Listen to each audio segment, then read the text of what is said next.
Could Neal Brown's dream job be opening up a lot sooner than we think? Stay tuned, guys, as we talk about the future of Mark Stoops and Neal Brown right after this word from my sponsor. Today's video is sponsored by Magic Shine Auto Spawn Tint in Morgantown, West Virginia. At Magic Shine, your vehicle's care is their top priority. They use only the highest quality products to ensure your car not only looks its best, but is also protected and maintained with the utmost care. From window tinting, the top-of-the-line Max Pro Tint, to protective ceramic coatings from Diamond Protect, they've got you covered. Drive in today and experience the difference at Magic Shine Auto Spawn Tint, where your car shines like new. Don't forget to shine on, Morgantown. This is for Cameron.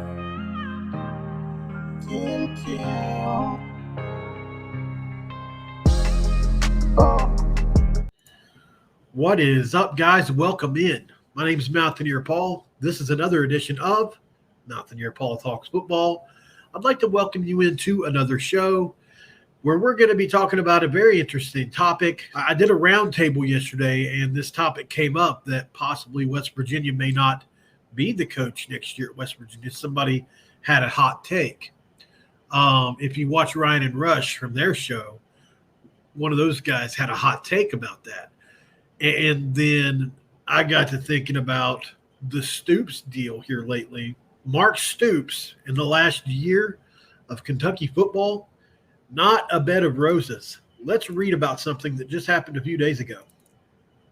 By trashing Kentucky football's NIL, Mark Stoops makes his job tougher. This is from the Courier-Journal. Mark Stoops basks in the shade of one of college football's most lucrative and secure jobs. At Kentucky, Stoops is not expected to produce national titles or conference championships. In the division era, he was not expected to win the SEC East or beat Georgia or Tennessee.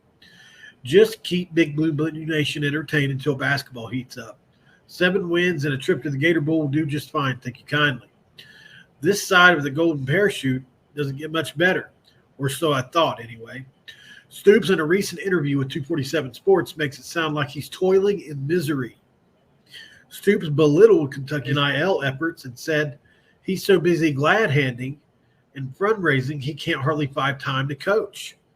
I get no help, none, Stoops said during the interview.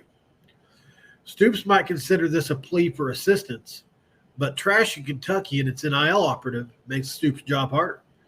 Most coaches worry about their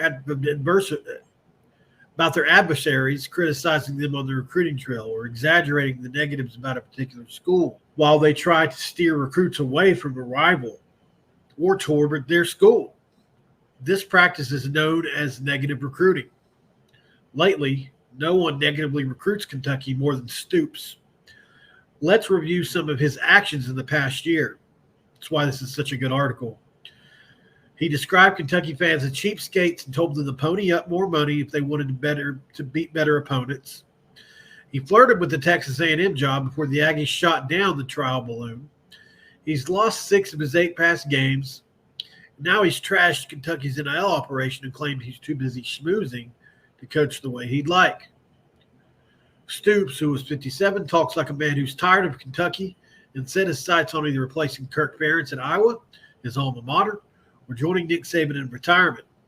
Either that or Stoops has completely lost touch with reality, and he truly believes that being asked to fundraise and beat Vanderbilt is an order too tall. NIL collectives operate in a murky universe. I don't know whether Kentucky's NIL efforts are as bleak as Stoops makes them out to be, but perception is reality, and thanks to Stoops, my perception is that lazy paupers run Kentucky's football NIL collective. That's a destructive perception in this era in which NIL rules the recruiting roost. Recruits and transfers want to play for a program with a well-oiled NIL machine. Stoops insists that at Kentucky, he's the only one putting in the elbow grease under the hood trying to keep this jalopy running. I feel very isolated, very alone, Stoops said during the 247 Sports interview. I'll be honest, I don't know how long I can take dealing with what I've dealt with. Wow.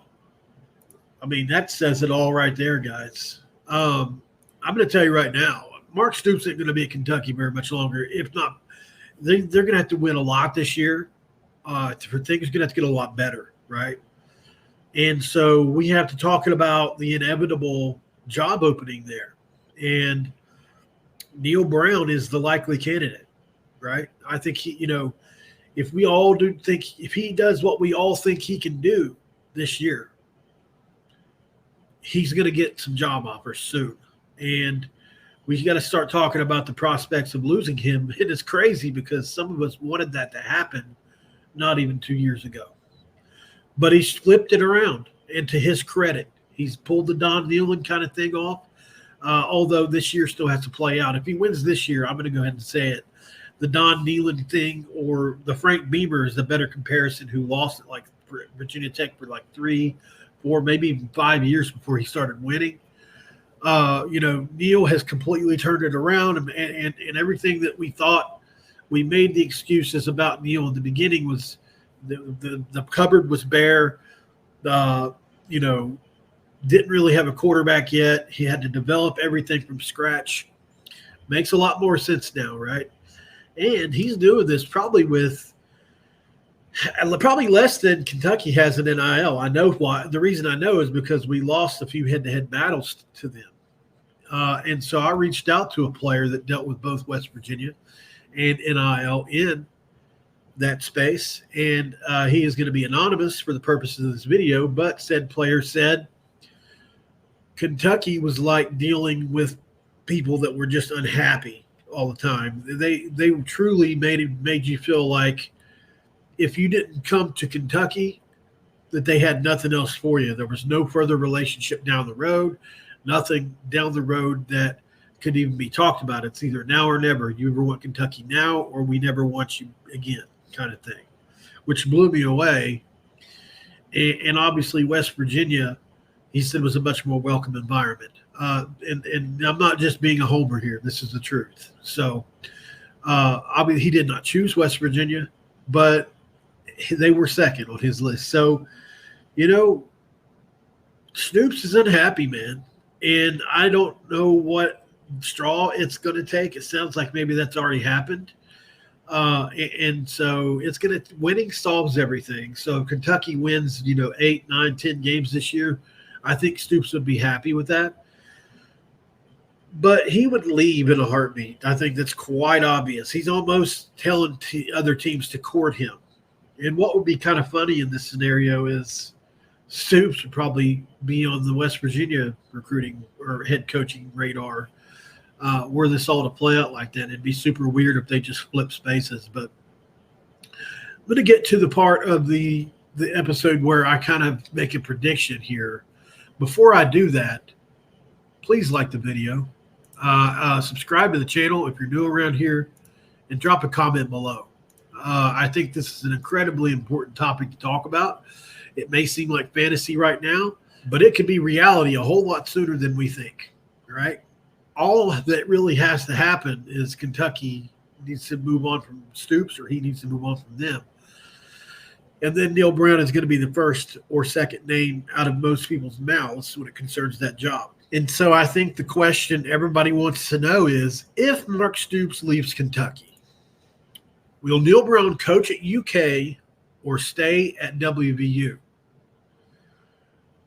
Well, let's kind of do some comparing here. A lot still has to play out in conference realignment. I think that's first and foremost.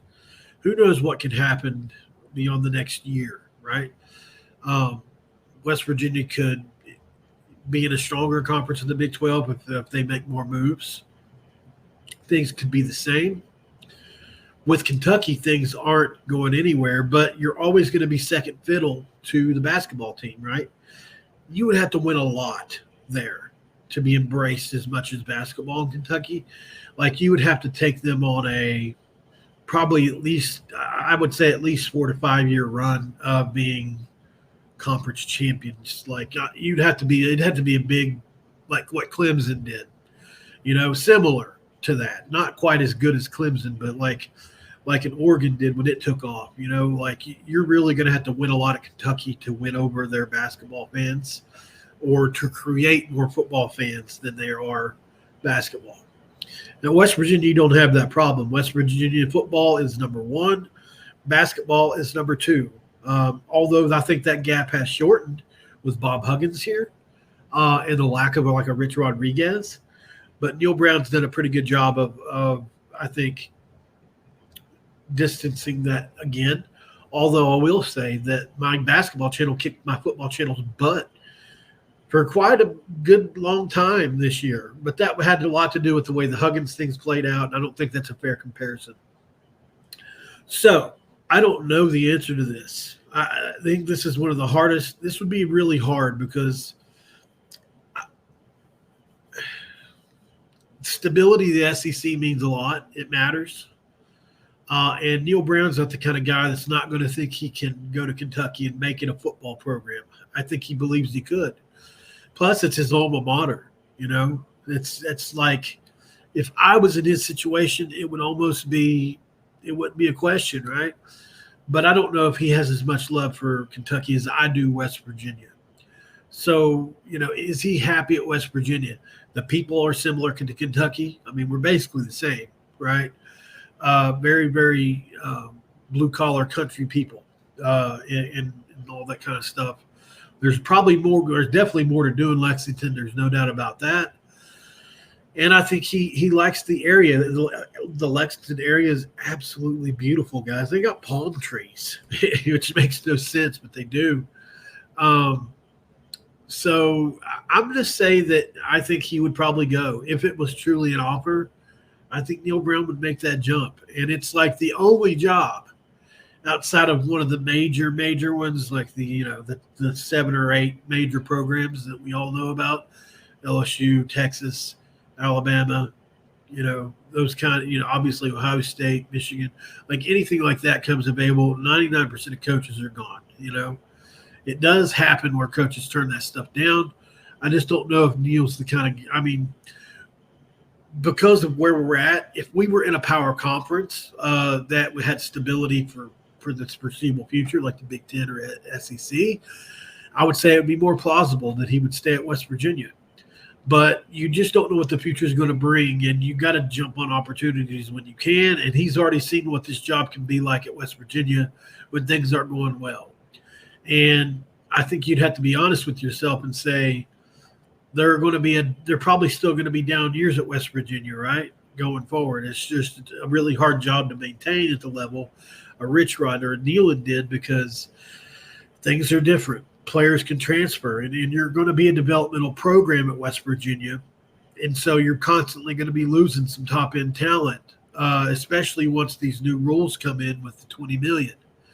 So there's just so many more questions than answers, and Kentucky is going to have an inherent benefit or advantage because they make more money in the SEC. So I really do think it's possible, guys. Let me know how you feel down below. Like the video. As always, like I said, don't forget to subscribe and leave a comment below. Tell me what you think. Do you think Neal could replace Stoops at Kentucky? Is it a pipe dream for UK fans? Because they love Neal Brown. They do. It's a very well-known fact that Neal Brown's loved in the building and in the fan base. So keep all that in mind, guys. And if you're a Kentucky fan watching this, hit that subscribe button. Would love to have you around here. Until then, guys, really appreciate you. I'm going to go ahead and bounce out. Till next time, this episode is over. I will. This is for Cameron. Kim.